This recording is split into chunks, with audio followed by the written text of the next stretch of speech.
Quasimodo geniti infantes, alleluia, rationabile sine lola concudicide. Benvenuti, con l'itinerario di Borghi d'Italia siamo tornati in Friuli Venezia Giulia e vi porteremo alla scoperta di Sesto al Reghena in provincia di Pordenone. Il comune, circondato da rigogliosi prati e ricco di acqua, si trova a 13 metri sul livello del mare e conta circa 6.400 abitanti. Sesto al Reghena è conosciuto per la segolare abbazia benedettina di Santa Maria in Silvis.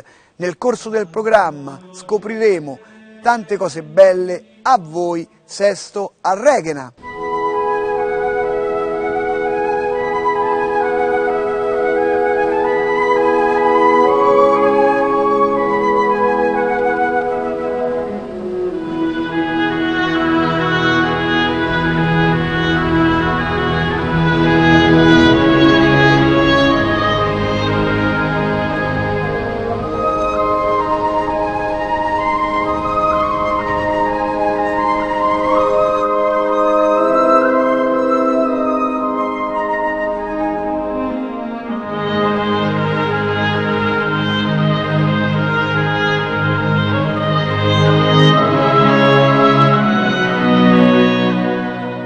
Benvenuti a Sesto al Reghena, è con grande onore che vi saluto in qualità di primo cittadino di questa splendida comunità inserita nella bassa pianura pordenonese, che ha una grande storia, come potete vedere, insomma, dalle grandi bellezze storiche ed architettoniche che vi verranno presentate. È una comunità relativamente piccola ma ricca davvero di grandi iniziative, grandi peculiarità da poter vedere e apprezzare. Il nostro tessuto sociale si distribuisce su 3 frazioni piuttosto importanti, con circa 2.000 abitanti ciascuna.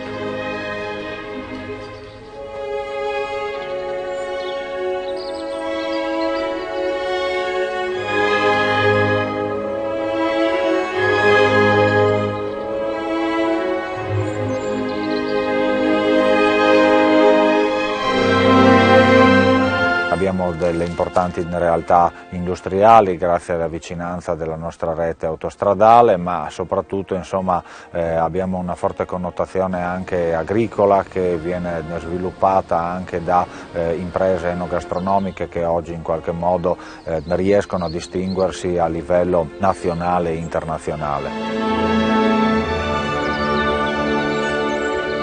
Siamo molto felici di avere ovviamente a disposizione un grosso patrimonio storico-architettonico come quello dell'abbazia, che ci colloca, diciamo, a livello religioso ma in qualche modo anche artistico all'interno di un contesto che triangola con Aquileia, con Venezia e con in qualche modo anche il confronto con grandi centri. Ho il piacere di guidare questa giunta all'interno di una sede davvero in qualche modo preziosa, è la ex sede degli Abati Commendatari, oggi ristrutturata a Palazzo Comunale, che si trova all'interno di un contesto fantastico che oltre all'abbazia in qualche modo è coronato dal splendore di Piazza Castello, dalla ex cancelleria e da una cortina che in qualche modo fa di questo borgo davvero una chicca da non perdere.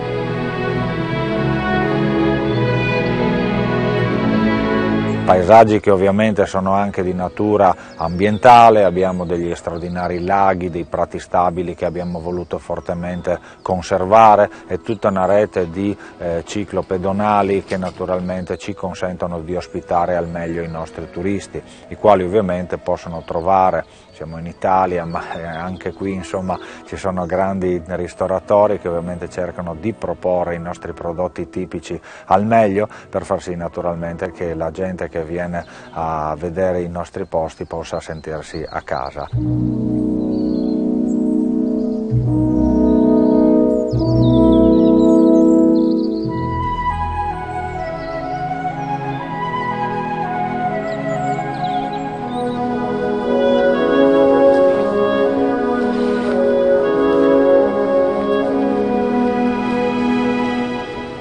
invito a venire tutti quanti a Sesto Arreghen a visitarci, perché è un posto di cui veramente non vi dimenticherete.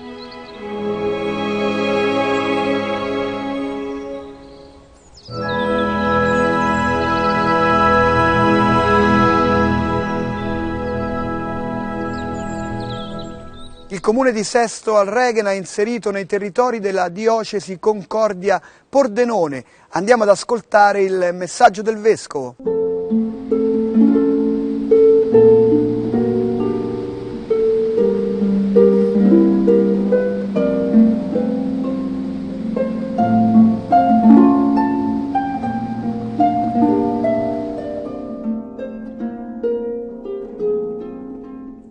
Ci troviamo in uno dei siti più belli e significativi della diocesi di Concordia Pordenone, una delle diocesi più antiche del Friuli Venezia Giulia. Una diocesi che è stata impiantata, possiamo dire così, da Chromazio, vescovo di Aquileia, che nel 387 ha consacrato a Concordia la nuova cattedrale. E poi nel 1971 la Santa Sede ha chiesto che la diocesi fosse portata a Pordenone, era già diventata città di provincia, e lì dal 71 c'è la sede del vescovo e la curia vescovile. Una diocesi di 370.000 abitanti tra il Friuli ed il Veneto. Popolazione quella friulana tosta, possiamo dire così, laboriosa, ma anche con una fede forte e solida. Ecco perché fin dall'antichità si sono sviluppati nel nostro territorio parecchie abbazie, santuari, luoghi di preghiera, comunità parrocchiali, dove le persone, incontrandosi con il Signore, si sono messe al servizio anche dei fratelli. Ricordiamo che ci sono stati cataclismi terribili, eppure la popolazione, proprio perché con una forte fede, è sempre stata capace di risalire, risorgere. Una popolazione che sa accogliere le bellezze e le novità del Vangelo. Il Vangelo su queste terre si è impiantato facilmente. Fede arricchita anche da tantissime opere d'arte, che sono la testimonianza viva della presenza di Gesù su queste terre.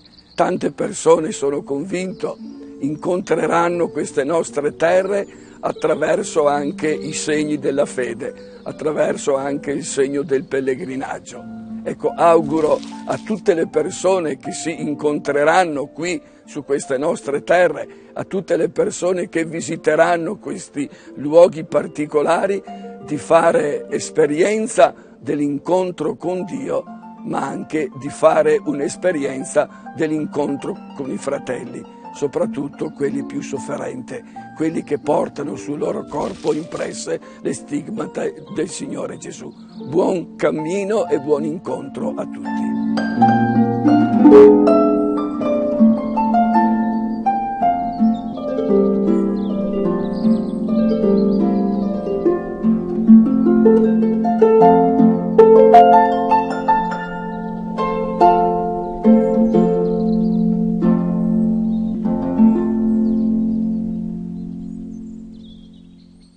E con la simpatica signora Michela andiamo a degustare i piatti tradizionali e le tipicità di Sesto Arreghen.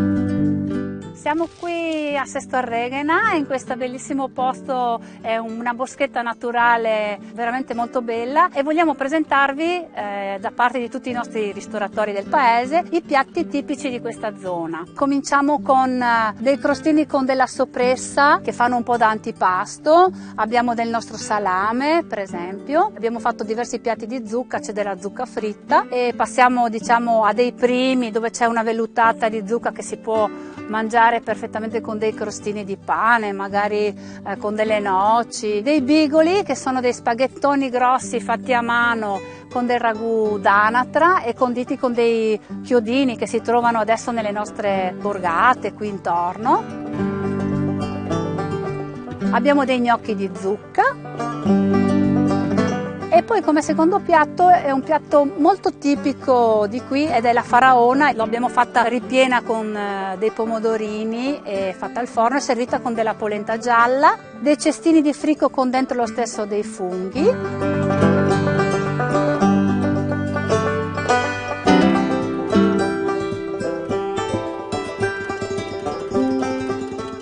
Qui abbiamo un bellissimo coniglio fatto con il radicchio e con delle castagne. I dolci abbiamo il pane con la zucca e nel cestino là piccolino invece c'è il bussolà, che è proprio il dolce tipico di Sesto Arreghena ed è un biscotto che si usava a mangiare soprattutto nei periodi vicini alla Pasqua. E una torta di mele e una ciambella fatta con della ricotta di capra di un nostro produttore qui vicino. Quindi vi aspettiamo tutti a Sesto Arreghena per assaggiare i nostri piatti, le nostre tipicità.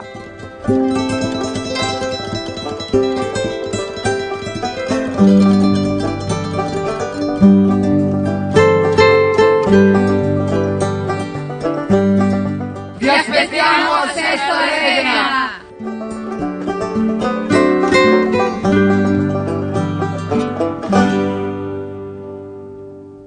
Con il parroco Abate andiamo ad approfondire la conoscenza della secolare abbazia di Santa Maria in Silvis. O felix ergeitis erguius dia viscera,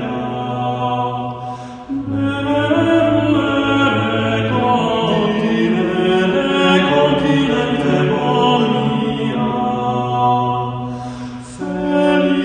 Siamo nell'abbazia di Santa Maria in Silvis a Sesto Arreghena, un'abbazia di origine longobarda creata da niente, dal nulla, da una famiglia nobile nei primi decenni del secolo VIII, 720-730. Una famiglia intera ha deciso di entrare completamente in convento. I maschi hanno creato un monastero qui, le donne un monastero vicino a Cividale.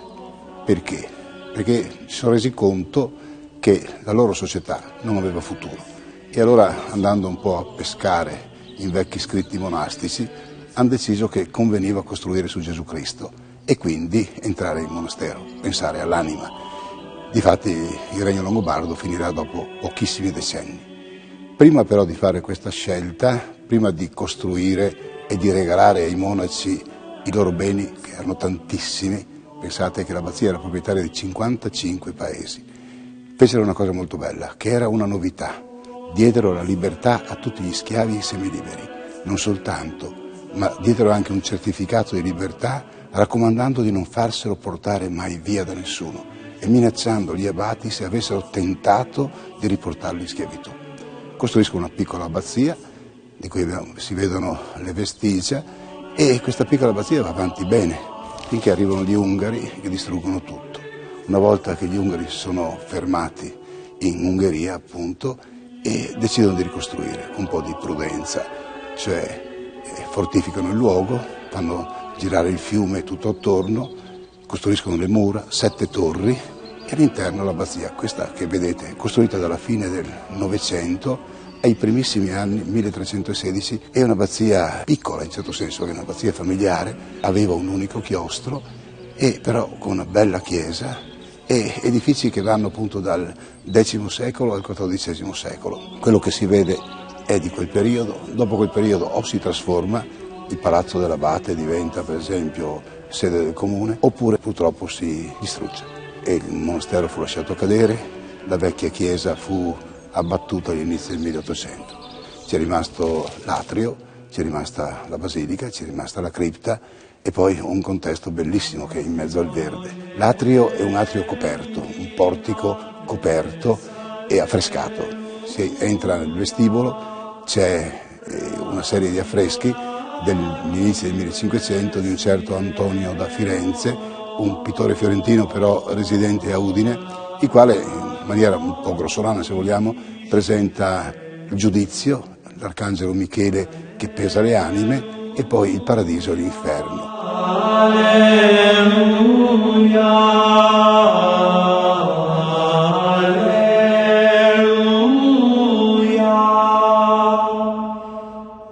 Exultate Deo adiutori nostra, jubilate Deo Iaco, quasimodo geniti infantes, alleluia,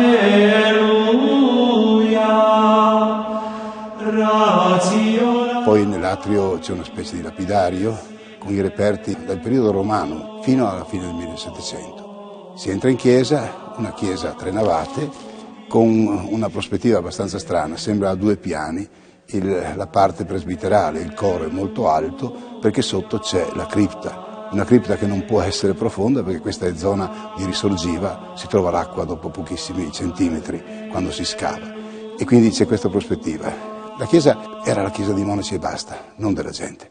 La gente aveva un'altra chiesa vicina, la chiesa di San Gallo. Qui si entrava soltanto per venerare le reliquie dei santi e quindi in certo senso in pellegrinaggio. E poi era per le celebrazioni dei monaci. I monaci rimasero qui fino a metà del 1400. Nel 1400 il Papa decise di affidare l'abbazia in commenda a qualche cardinale, eccetera. Il primo commendatario ha fatto anche carriera, è diventato Papa Paolo II. Però i monaci non rimasero, se ne andarono e all'inizio del 1600 però furono i commendatari costretti a rimettere i monaci e per 200 anni abbiamo avuto qui i monaci benedettini di Vallombrosa che sono ancora presenti nella nostra zona a Pordenone. La chiesa si presenta bella perché è affrescata, soprattutto da 2 pittori della cerchia di Giotto. Siamo dal 1316 in poi, per qualche decina d'anni lavorano, sono storie della Vergine, a cui è dedicata la chiesa, storie di San Pietro, di San Giovanni Battista, di San Giovanni Evangelista, di San Benedetto e storie dell'abbazia. Non è rimasto tutto, però quello che è rimasto è molto bello. Questi affreschi rappresentano un po' la storia di tante ricerche, c'è tutto il passato, perché per esempio le storie della Vergine che vediamo appena restaurate che guardano agli apocrifi, alla suggestione, guardano un po' a quello che è la bellezza della fantasia e il pittore ci sa veramente fare da questo punto di vista. Gloria in excelsis Deo et in terra pax. In particolare sulle storie di San Pietro è uno stranissimo e bellissimo albero della vita, quella rappresentazione tipicamente francescana della croce, che non è una croce, un albero secco, ma è l'albero della vita, pieno di frutti, di foglie e con i santi e il Cristo crocifisso in mezzo.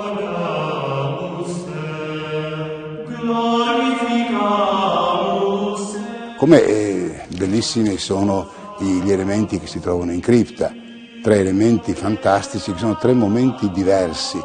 L'urna di Santa Anastasia, una santa romana tra l'altro, le cui ossa sono arrivate per caso a Sesto a Reghena, attraverso Costantinopoli, Cividale e poi Sesto a Reghena, e l'urna, che era in origine un leggio da coro, rappresenta la croce gloriosa. La croce è inserita in una ghirlanda e all'interno della croce, attorno alla croce, sopra, sotto, ci sono foglie e fiori. Dove arriva la croce arriva la vita.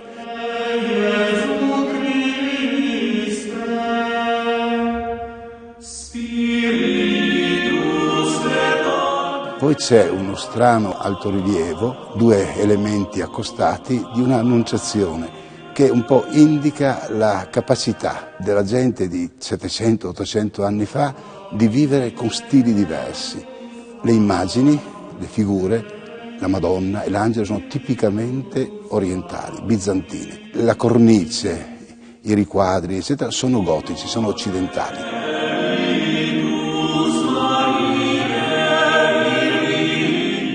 E dall'altra parte, dalla fine del 1300 all'inizio del 1400, una pietà, un Vesperbild, l'immagine del pomeriggio del Venerdì Santo, la Madonna con il figlio morto sulle ginocchia, di origine tedesca, sud della Germania, salisburghese, è in pietra, ma una pietra strana, non è pietra naturale, è pietra fusa, Gustein, proprio per evitare intanto prezzi molto alti, ma soprattutto per evitare che avesse delle venature la pietra e si spaccasse, si rompesse.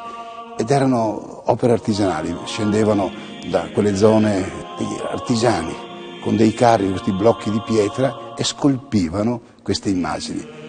Nella nostra provincia sono rimaste 7 di queste immagini in regione, e questa è forse una delle più belle. E sono gli elementi un po' che dicono un po' la storia dell'abbazia, perché poi a questa immagine del Cristo morto e della Madre addolorata si collegano i tanti crocefissi che troviamo all'interno dell'abbazia, per cui uno della fine del 1400, inizio del 1500, attribuito alla scuola di Antonio Martini, uno dei grandi intagliatori friulani.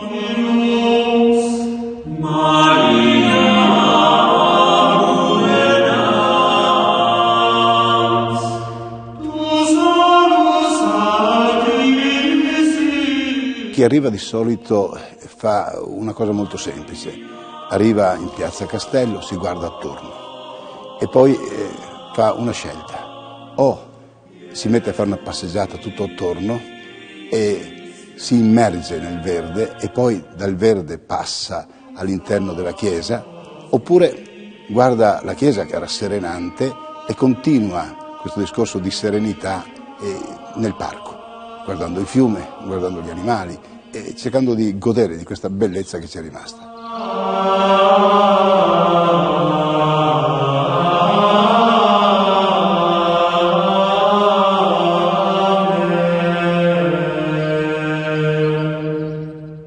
La secolare abbazia benedettina di Sesto al Reghena è inserita all'interno dell'antico itinerario della Romea Strata. Andiamo a saperne di più con Don Raimondo.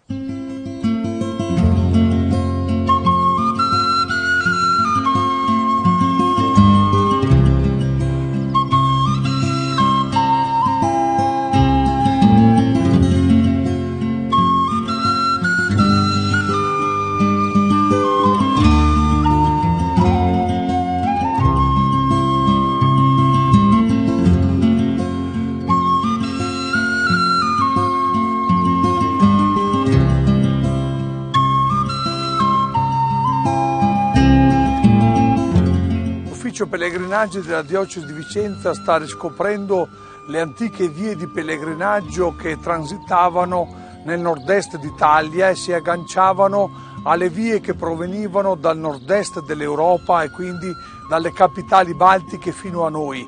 Ci troviamo qui a Sesto al Reghena, un borgo medievale stupendo dove i pellegrini venivano accolti da San Cristoforo in persona, che si trova nell'atrio della chiesa, e la Romea Strata che attraversa Sesto al Reghena ha un nome ben preciso e si chiama Romea di Alemagna, perché chiaramente proveniva dalle zone teutoniche e più precisamente questa via transita dal Tarvisio e via via scende giù a valle lungo il tagliamento per poi andare verso Concordia Sagittaria.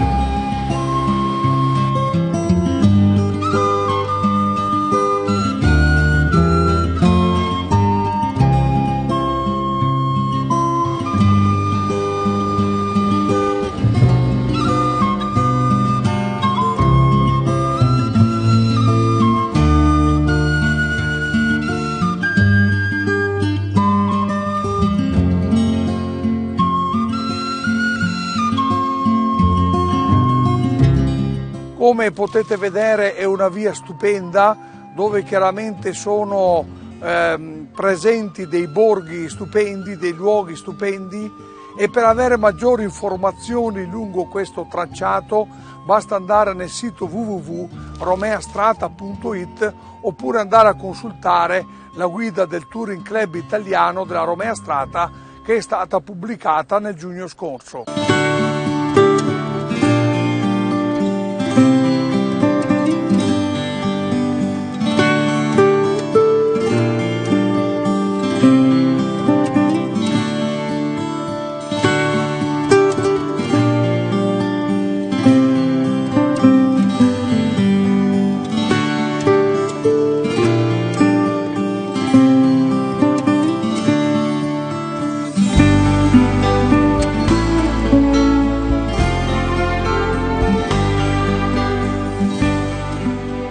Quindi tutti a Sesto Regena, dove la gente la vi accoglie col cuore.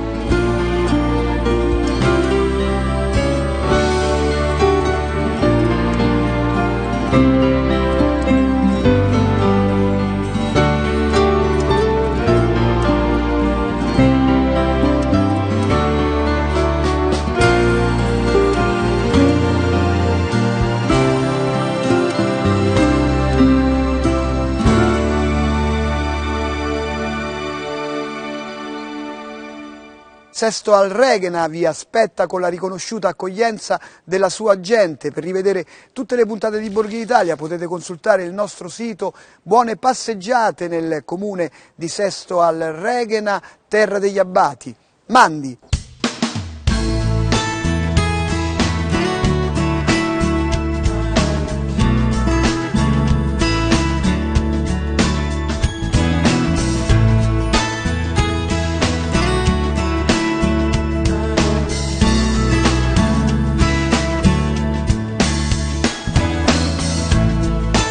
Vi aspettiamo a Sesto al Regena!